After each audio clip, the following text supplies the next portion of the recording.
હાલ આખા ગુજરાતમાં રાજકીય ચહલપહલ શરૂ થઈ ગઈ છે।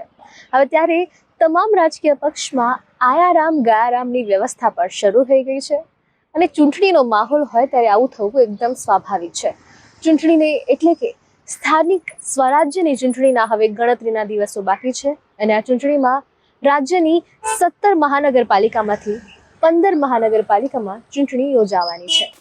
સ્થાનિક સ્વરાજ્યની ચૂંટણી યોજાવાની છે અને જેમાં 84 નગરપાલિકાની ચૂંટણી યોજાશે।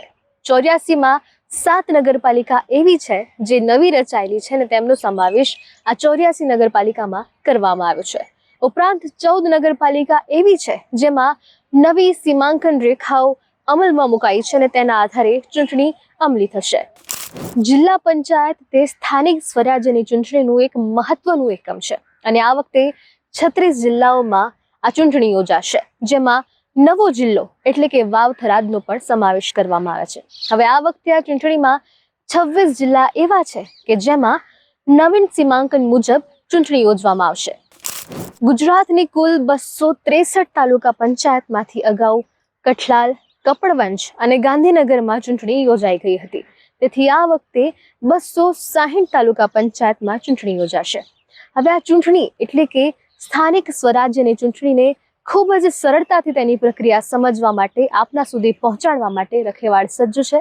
તેની નાની મોટી તમામ પળો, તમામ અપડેટ તમને રખેવાળ પ્લસ સાથે મળી રહેશે, તો આ વિડીયોને અંત સુધી જોજો અને હાલ જ સબસ્ક્રાઇબ કરો।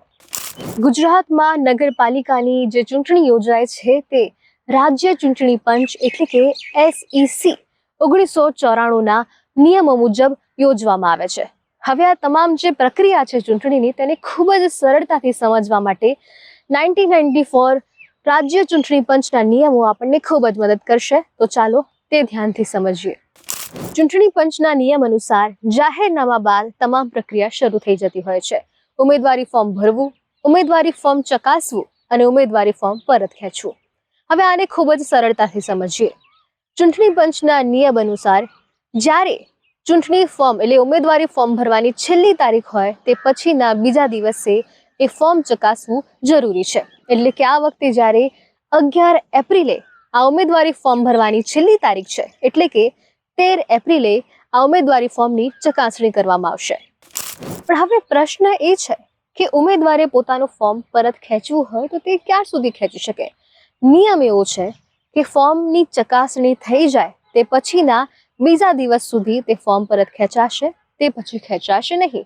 એટલે કે 13 તારીખે ફોર્મની ચકાસણી થઈ જાય છે તો તે પછીના બીજા દિવસે એટલે કે 15 એપ્રિલ સુધી ફોર્મ પરત ખેંચી શકાશે, તે પછી ખેંચી શકાશે નહીં। પણ તેમાં પણ જાહેર રજાઓનું ધ્યાન રાખવું ખૂબ જ જરૂરી છે। હવે પ્રશ્ન એ થાય છે કે આ બધી જ પ્રક્રિયા પછી ચૂંટણી ક્યારે યોજવામાં આવે છે અને કેટલા દિવસ પછી યોજાવી જોઈએ, તો તેના માટે પણ એક નિયમ છે। નિયમ તેટલો જ છે કે ચૂંટણી ફોર્મ એટલે કે ઉમેદવારી ફોર્મ ભરાઈ ગયા, ચકાસાઈ ગયા અને કોઈને જો પરત ખેંચવા હોય એટલે કે 15 એપ્રિલ સુધી જેને ઉમેદવારી ફોર્મ પરત ખેંચવા હોય તેને ખેંચી લીધા, એ 15 તારીખ પછીના 10 દિવસ સુધીમાં ચૂંટણી યોજાવી જોઈએ નહીં। એટલે કે 25 તારીખ સુધી ચૂંટણી યોજાવી ના જોઈએ। એટલા માટે જ આ વખતે 26મી એપ્રિલે ચૂંટણી યોજાવા જઈ રહી છે। હવે સ્થાનિક સ્વરાજ્યની ચૂંટણીને વધુ સરળતાથી સમજવા માટે અનેક જે નિયમો છે જે ચૂંટણી પંચે બનાવ્યા છે તેનો પણ એક સરસ મજાનો અને ખૂબ જ સરળ વિડીયો આપના માટે અમે લઈને આવ્યા છીએ। તે વિડીયો આપને રખેવાળ પ્લસ પર જોવા મળશે। તે ઉપરાંત ચૂંટણીની દરેક નાની મોટી વિગત જોવા માટે અને માણવા માટે રખેવાળ પ્લસ સાથે હાલ જ જોડાઓ, હાલ જ સબસ્ક્રાઇબ કરો। ખૂબ ખૂબ આભાર।